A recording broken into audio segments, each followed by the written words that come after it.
Oke, Assalamualaikum warahmatullahi wabarakatuh. Hari ini kita akan mempelajari, di video ini kita akan mempelajari materi tentang kalkulus ya. Materi yang kita pelajari ini adalah integral tentu. Bagaimana membangun konsep integral tentu dan bagaimana menggunakan konsep integral tentu. Dan apa saja sifat-sifatnya. Oke, ya. Kita mulai bahas, pertama kita bahas dari notasi sigma terlebih dahulu. Ya. Kita mengenal notasi sigma bahwa 1 tambah 2 tambah 3 tambah 4 seterusnya sampai 10 itu dikenal dengan lambang sigma I dari 1 sampai 10.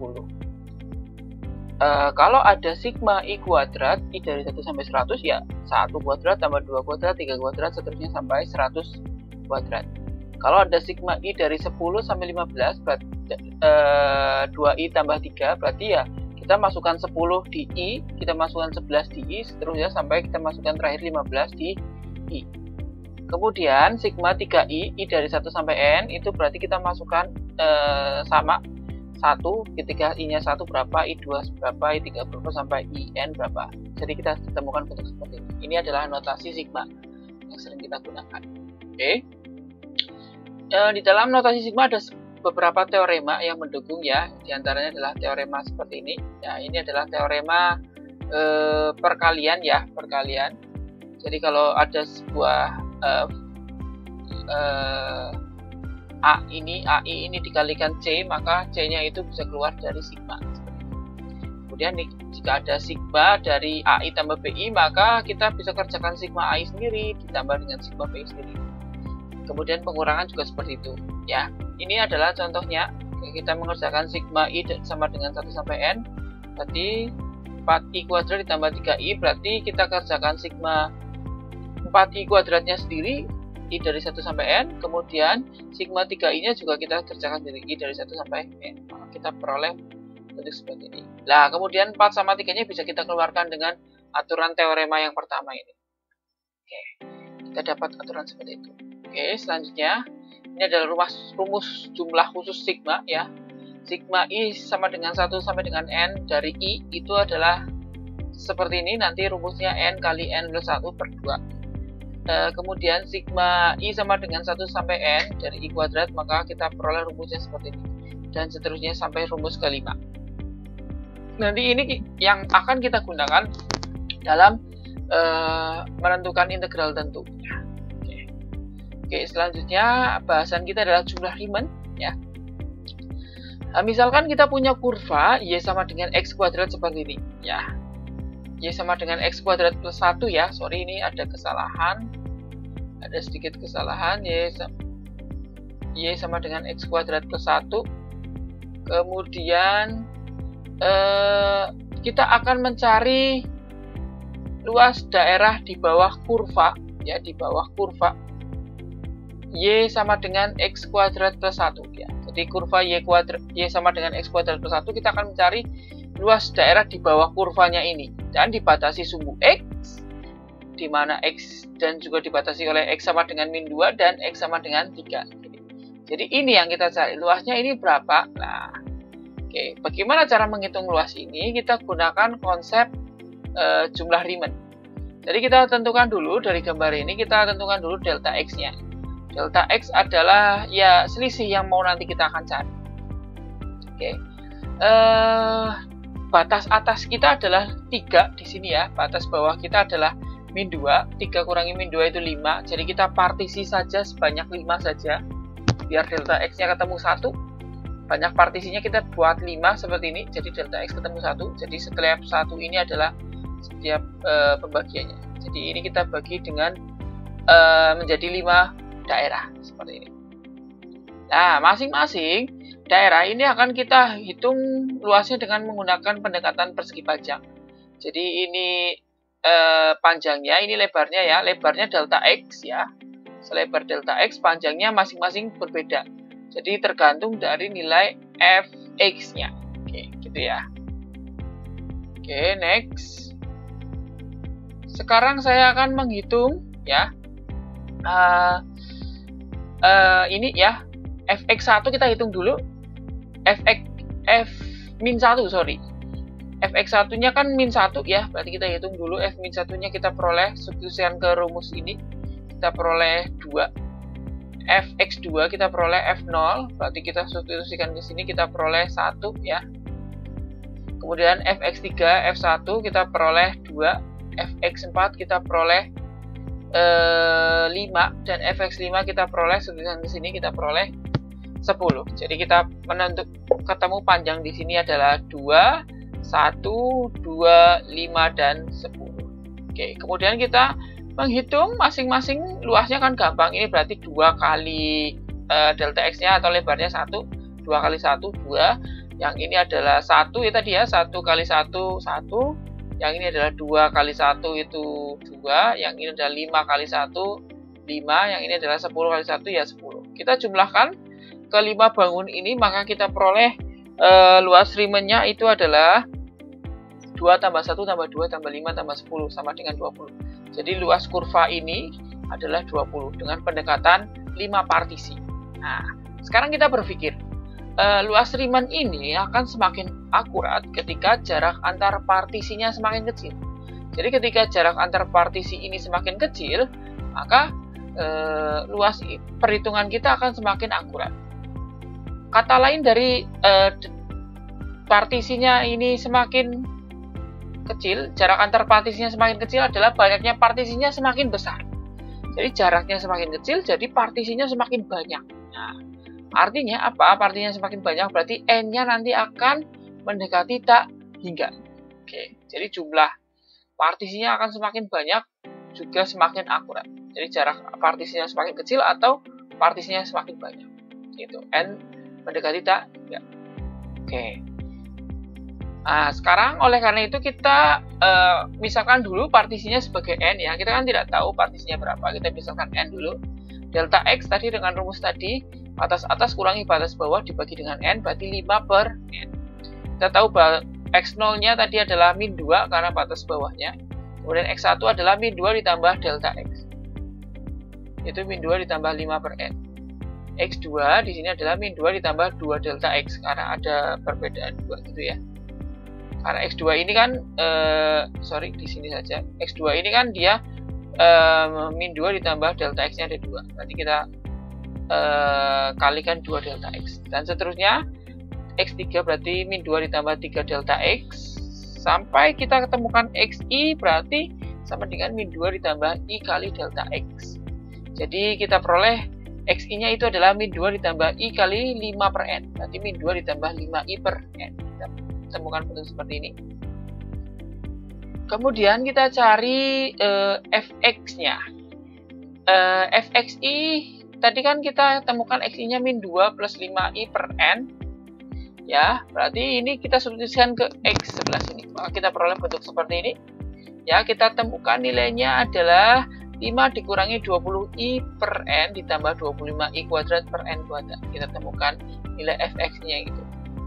Nah, luas rimen tadi kan sama dengan sigma I sama dengan 1 sampai dengan N Fxi kali delta X ya. Berarti yang kita temukan Fx tadi kita kalikan dengan 5 per N dulu. Kemudian kita jumlahkan dari 1 sampai N. Oke, setelah kita kalikan di sini dengan 5 per N, kita peroleh bentuk seperti ini. Ini menurut aturan notasi sigma, ini bisa kita pecah menjadi 3 buah penjumlahan sigma. Ya, kemudian yang ini karena 25 per N itu konstanta, berarti kita bisa keluarkan. Karena tidak ada I-nya, berarti 25 per N ini konstanta. Nah, ini kita keluarkan 100 per N kuadratnya ke sini. Tinggal I saja. Kemudian ini kita keluarkan 125 per N min R, N pangkat 3-nya. Tinggal tersisa I kuadrat. Kita tahu bahwa ini tadi menurut rumus jumlah kuadrat, ini adalah N kali C ya. Artinya nanti ini tinggal yang bentuk seperti ini ya, tinggal I sama dengan 1 sampai dengan N, berarti kan 1 sebanyak N, berarti N kali 1 ya, N kali 1 ya N gitu. Kemudian yang ini menurut aturan rumus jumlah kuadratnya ya sebelumnya, yang ini juga kita dapat dari aturan rumus jumlah kuadrat. Oke, aturan rumus jumlah khusus, bukan jumlah kuadrat ya. Oke, kita temukan ini, kita kalikan saja. Ini dan ini kita coret ya. kemudian ini kita coret juga dengan N ini, maka kita peroleh bawahnya 100 dicoret dengan 2, 50. 125 ini coret dengan tidak bisa ya, berarti ini tinggal coret aja dengan ini, maka tinggal sisa N kuadrat. Kita ketemukan bentuk seperti ini ya. Kita kalikan dulu yang seperti ini ya, yang di sini kita kalikan dulu. Kita kalikan dulu, maka kita peroleh bentuk seperti ini. Kemudian setelah mendapat bentuk seperti ini, bagaimana? Selanjutnya adalah kita pisahkan ya. Jadi 50 per N ditambah 50 ini kita pisahkan jadi dua buah penjumlahan sebenarnya. 50 N per N ditambah 50 per N. Nah, tapi karena ini ada tanda negatif, berarti ikut tandanya negatif semua. Ini juga kita pisahkan ya, di dalam pecahan kan bisa kita pisahkan seperti ini. Ini per ini sendiri ditambah ini per ini sendiri ditambah ini per ini sendiri. Oke, kita peroleh bentuk seperti ini. Yang bisa kita sederhanakan, kita coret-coret gini misalkan ya. Seperti itu, kita peroleh bentuk seperti ini. Kita tinggal jumlahkan saja ini. Nilainya 25 kurangi 50 adalah minus 25 ditambah 125 per 3 gitu, seterusnya kita kerjakan. Kita samakan penyebutnya, jika penyebutnya masih belum sama, kita peroleh akhirnya adalah ini. Nanti perhitungan yang sangat panjang itu Anda bisa baca ulang, Anda bisa pause videonya ya, itu ya, kemudian agar Anda memahami. Jadi luas Riemannnya itu adalah 50 per 3 ditambah 25 per N ditambah 125 per 6N kuadrat. Karena kita tidak ketahui N-nya berapa, maka kita gunakan konsep limit. Jadi limit tadi, luasnya kan kita bisa cari dengan limit delta X-nya sama mendekati 0. Dengan ruas Riemann ini. Jadi delta X-nya itu sama dengan 0 kan kita tidak tahu, tidak ada koefisien delta X ya. Kita ganti delta X mendekati 0 ini kita ganti dengan N mendekati tak hingga dari luas Riemann itu. Oke, kita ganti N mendekati tak hingga, maka kita peroleh bentuk seperti ini. Nah, kalau Anda menemukan bentuk seperti ini ya, N mendekati tak hingga, maka gampangannya kita gunakan teorema limit tak hingga ya. Limit tak hingganya limit di tak hingganya Anda gunakan teorema-teorema yang sudah kita pelajari. Nanti akan ketemu bentuk seperti ini ya, yang yang konstanta Anda lepaskan dari limitnya. Karena ini limit konstanta, berarti ketemunya ya tetap konstanta itu sendiri. Ini konstantanya kita keluarkan, tinggal tersisa 1 per N. Ini kita keluarkan konstanta, tinggal tersisa 1 per N kuadrat. Nah, limit N mendekati 0 dari 1 per N itu kan 0. Limit N mendekati 0 dari 1 per N kuadrat itu juga 0. Maka ini kali 0 habis, ini juga dikali 0 juga habis. Tinggal sisa 50 per 3. Jadi luas dari bangun ini ya, bangun yang dibatasi kurva X kuadrat plus 1 dan dari min 2 sampai 3 ini ya, dibatasi sumbu X juga, itu luasnya adalah 50 per 3. Ini sudah akurat sekali. Itu sudah paling tepat. Nilainya 50 per 3. Apakah untuk menghitung luas ini kita harus menggunakan cara tadi, menggunakan Riemann seperti tadi? Tidak. Kita cukup menggunakan konsep integral. Sekarang kita coba mau menghitung integral dari X kuadrat plus 1, batasnya dari min 2 sampai 3, karena tadi batasnya min 2 sampai 3. Kita hitung integralnya dulu ya, kita cari, kemudian kita substitusikan 3 sama min 2. Berarti 3 dikurangkan dengan yang kita substitusikan dengan min 2. Oke, kita peroleh nilainya adalah 50 per 3 juga. Oh, berarti konsep integral tentu ini adalah konsep luas di bawah kurva ya, yang dibatasi oleh dari berapa sampai berapa. Oke. Nah, kita temukan sebuah definisi nih.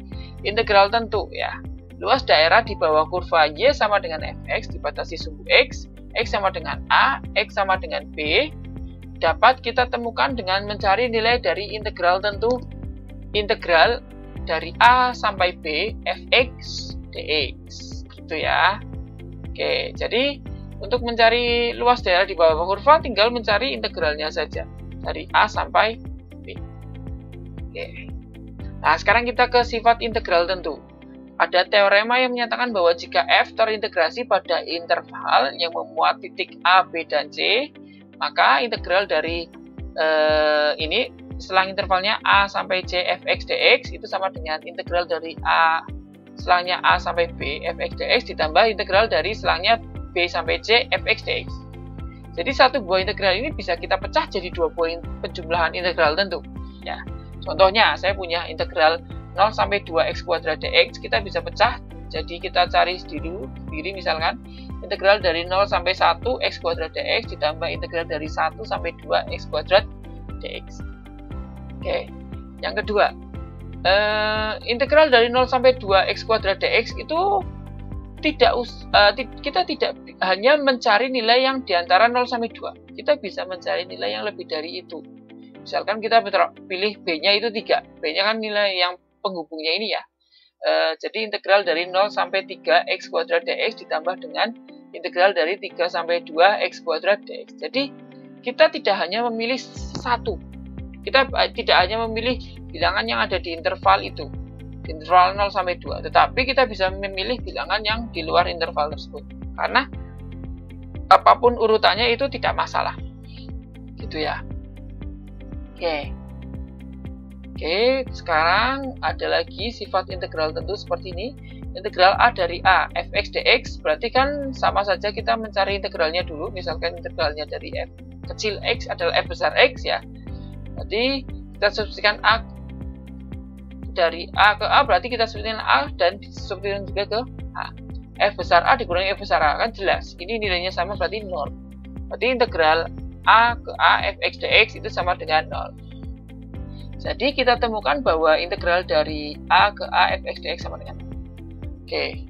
Nah, menurut teorema tadi, integral A dari A ke A fx dx itu sama dengan 0, kita bisa pecah menjadi dua buah integral dengan kita memilih salah satu titik ya, misalkan titik B ini.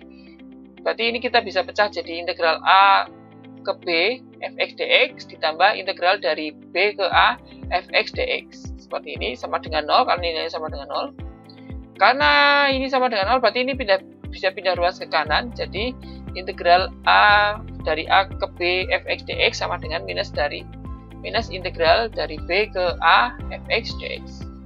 Artinya apa? Artinya kita temukan bahwa nanti kalau misalkan kita punya contoh, kita mau mencari integral dari 6 sampai 2 x pangkat 3 dx, maka kita dengan mudah mencari dengan cara minusnya saja dari integral 2 sampai 6 x pangkat 3 dx. Oke, itu sifat-sifat integral dari integral tentu. Oke, jika Anda mahasiswa saya, silakan Anda kerjakan 3 soal ini, kemudian Anda upload jawaban Anda di Google Classroom sebagai bukti bahwa Anda telah mengikuti perkuliahan kita. Oke, itu saja mungkin sedikit materi tentang integral tentu yang dapat saya sampaikan. Kira-kira jika Anda masih ingin bertanya, gitu bisa gunakan kolom komentar di bawah. Jika Anda suka video ini, silakan klik like. Dan jangan lupa untuk membagikan video ini ke teman-teman Anda jika video ini bermanfaat. Dan yang paling penting adalah klik tombol subscribe ya yang ada di bawah itu agar channel ini bisa berkembang selanjutnya. Oke, itu saja mungkin yang saya bisa berikan. Terima kasih. Assalamualaikum warahmatullahi wabarakatuh.